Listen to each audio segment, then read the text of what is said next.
Ladies and gentlemen, while we were on vacation, I thought that the world would have had the decency to stop all the horrible stuff from occurring. I thought that's the least the world could do. Maybe we could have 2 weeks when horrible news doesn't happen, but it didn't. Thanks a lot, world. So one major, huge news story that broke is, of course, the NSA spying story. It was broken by Glenn Greenwald at The Guardian. It has countless disturbing revelations, but has two major ones that we're going to talk about here. Now, first, the whistleblower, a man named Ed Snowden, revealed in The Guardian, quote, that the National Security Agency is currently collecting the telephone records of millions of U.S. customers of Verizon, one of America's largest telecom providers, under a top-secret court order issued in April. The order, a copy of which has been obtained by The Guardian, requires Verizon on an ongoing daily basis to give the NSA information on all telephone calls in its systems, both within the U.S. and between the U.S. and other countries. The document shows for the first time under the Obama administration that the communication records of millions of U.S. citizens are being collected indiscriminately and in bulk, regardless of whether or not they are suspected of any wrongdoing. End quote. And look, that's all Verizon. That's Verizon. Verizon customers, all your info belong to the NSA. They all belong to the NSA now. And it's not just that. Numerous sources, including NBC, are reporting that supposedly the government has been collecting records on every phone call made in the U.S., essentially since 9/11, essentially since the Patriot Act. Every phone call, every single solitary phone call. The second major revelation by the whistleblower, the whistleblower provided documents that show, again reading from Glenn Greenwald at The Guardian, quote, the National Security Agency has obtained direct access to the systems of Google, Facebook, Apple, and other U.S. internet giants, according to a top-secret document obtained by The Guardian. The NSA access is part of a previously undisclosed program called PRISM, which allows officials to collect material including search history, the content of emails, file transfers, and live chats, the document says. End quote. So what this PRISM program does is it allows the NSA, the National Security Agency, to get your emails, get your chats, get everything that you do online, to get it all, Skype chats, voice chats, all that stuff, without requesting it from the service providers and without getting an individual court order.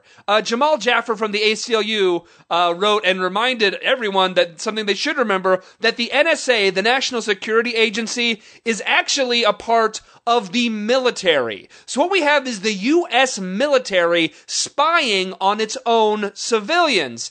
In March, the Director of National Intelligence, a man named James Clapper, was testifying before the Senate. There, Senator Ron Wyden, who, by the way, has been trying to draw attention to this for years. We've actually talked about this before, but he has actually been barred by the law, by all this classification, from actually disclosing all that he knew. Well, Ron Wyden actually had this exchange with the Director of National Intelligence, James Clapper. This again is from March. Take a listen. I thank you, and just for you, Director Clapper, again on the surveillance front, and I hope we can do this in just a yes or no answer, because I know Senator Feinstein wants to move on. Last summer, the NSA director was at a conference, and he was asked a question about the NSA surveillance of Americans. He replied, and I quote here, the story that we have millions or hundreds of millions of dossiers on people is completely false. The reason I'm asking the question is, having served on the committee now for a dozen years, I don't really know what a dossier is in this context. So what I wanted to see is if you could give me a yes or no answer to the question, does the NSA collect any type of data at all on millions or hundreds of millions of Americans? No, sir. It does not. Not wittingly. There are cases where they could inadvertently, perhaps, collect, but not wittingly. There you have it, folks. There you have it. The head of national intelligence was right there. You heard him. He was lying to Congress. He was lying to Congress, but really, lying to Congress is not a big deal. Lying to Congress is not a big deal. Exposing government spying on its own citizens, exposing the lie to Congress, that's the big deal. The exposing of the wrongdoing is what's the big deal here. The government is clearly violating the Fourth Amendment of the Constitution, but that's not a big deal. That's not a big deal. But exposing the government violating the Constitution, the actual exposing of it, that's the big deal. Or maybe he wasn't lying. He said not wittingly. Maybe it was all by accident. The NSA accidentally spied on every single solitary American citizen. Oops. Maybe that's what happened. Obviously, that's not what happened. So look, President Barack Obama said in 2008, quote, "No more spying on citizens not suspected of a crime. No more tracking citizens who do nothing more than protest war." End quote. Well, obviously, he has changed his mind because Barack Obama's NSA is spying on every single solitary American. He also said he'd protect whistleblowers, and he's prosecuted more whistleblowers than any other president. So he lied on that too. So speaking of whistleblowers, his name, we said earlier, is Edward Snowden. He is 29 years old. He is a former technical assistant for the CIA. He has been working for the NSA as a contractor for the firm Booz Allen.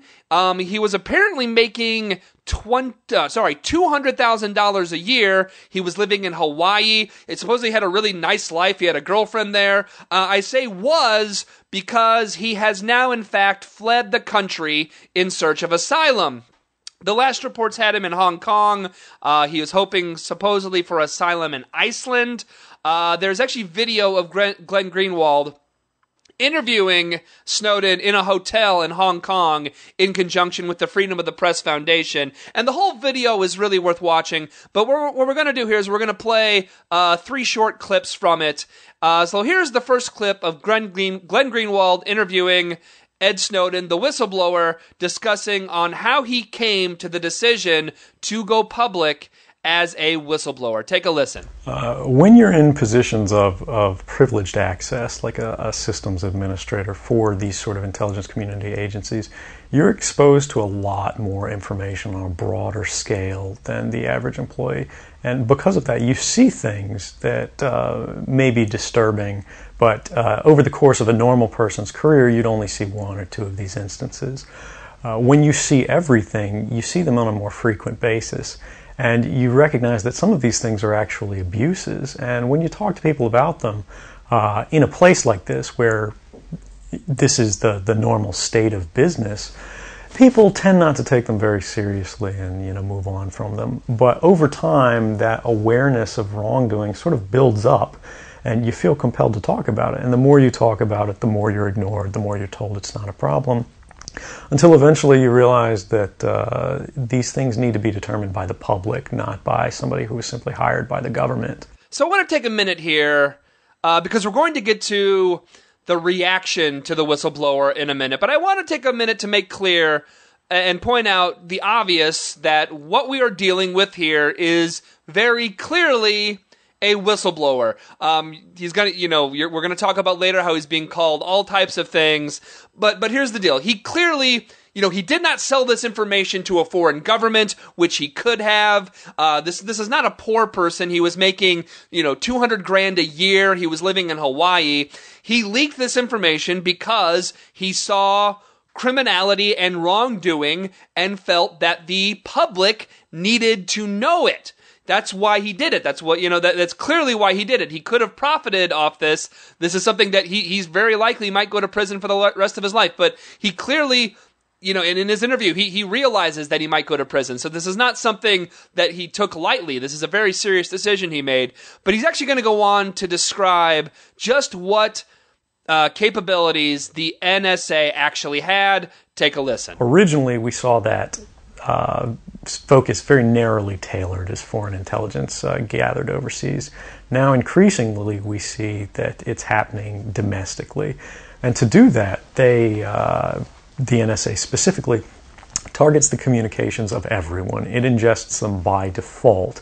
It collects them in its system, and it filters them, and it analyzes them, and it measures them, and it stores them for periods of time, simply because that's the easiest, most efficient, and most valuable way to achieve these ends. So while they may be intending to target someone associated with a foreign government or someone that they suspect of terrorism, they're collecting your communications to do so. Any analyst at any time can target anyone, any selector, anywhere. Where those communications will be picked up depends on the range of the sensor networks and the authorities that that analyst is empowered with. Not all analysts have the ability to target everything, but I, sitting at my desk, certainly had the authorities to wiretap anyone, from you or your accountant to a federal judge to even the president if I had a personal email.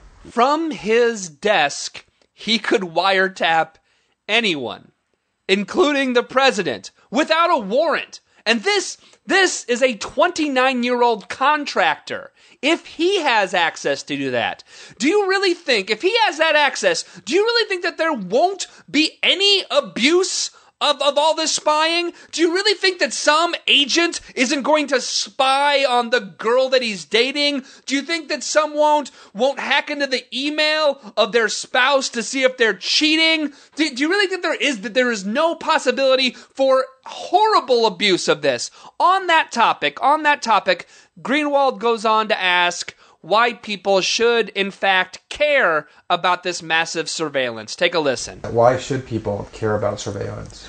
Because even if you're not doing anything wrong, you're being watched and recorded. And the storage capability of these systems increases every year consistently by orders of magnitude, to where it's getting to the point you don't have to have done anything wrong. You simply have to eventually fall under suspicion from somebody, even by a wrong call. And then they can use the system to go back in time and scrutinize every decision you've ever made, every friend you've ever discussed something with, and attack you on that basis to sort of derive suspicion from an innocent life and paint anyone in the context of a wrongdoer. I want to point out something that I've actually said before. I think it was the last time some horrible spying story came out. But what I want to point out here is something I said before, and that is, even if you are someone who is 100% squeaky clean, you are someone who has absolutely positively nothing to hide at all from the government, you don't worry about the government, you don't care what the government knows about you, let me ask you something. What about your kid? What about your spouse? What about your brother? What about your parent? Do you know anyone? Does anyone in this world that you care about maybe have something that they might not want to be made public? Do you know anyone at all that does not want every single solitary bit of every single phone call they make, every email they made, every website they visited? Do you know anyone that there might have some possibility that they have something that they would not want the public to know? Do you know anyone like that at all? Do you want the NSA, a military unit, a government agency, to be able to hack into the emails of members of Congress or senators to find out about an affair that some senator wants to keep secret? And what do you know? Hey, look, the NSA's funding is coming up for a vote, and there's money they want more from our private security contractors. You may be beyond compromise. Most people aren't, especially most friggin' politicians aren't. This system is so ripe for abuse. It is so ripe. How ripe is it? How ripe is the abuse here? Reading from the Washington Post. This is actually from 2010. Some 1,271 government organizations, quote, and 1,931 private companies work on programs related to counterterrorism, homeland security, and intelligence in about 10,000 locations across the United States. An estimated 854,000 people, nearly 1.5 times as many people that live in Washington, D.C., hold top secret security clearances. End quote. And look, that was, 3 years ago? That was 2010. And then, almost a million people had top secret security clearances. Almost a million. I'm sure there's more now. Are you saying that all of those people are perfectly up and up? All that stuff is fine? That there's no abuse is going to happen here? Look, I want to talk a little bit, even more about contractors. Let's talk about the company that Snowden, the leaker, currently works for, the security firm Booz Allen, which is a hell of a name. Booz Allen. So ridiculous. Well, anyway, the New York Times reports, quote, Booz Allen earned $1.3 billion, 23% of the company's total revenue from intelligence work during its most recent fiscal year. 98% of its revenue is from government contracts. As evidence of the company's close relationship with the government, the Obama administration's chief intelligence official, James R. Clapper Jr., you remember him, the one who lied to Congress about spying just a little bit ago? James Clapper is a former Booz Allen executive. Reading on, the official who held that post in the Bush administration, John McConnell, now works for Booz Allen. The company employs about 25,000 people, almost half of whom hold top secret security clearances, providing access to information that would cause exceptionally grave damage to national security if disclosed to the public, end quote. All right, look. Folks, here's the deal, okay? This is something I've also kind of talked about before, and it's something you should know.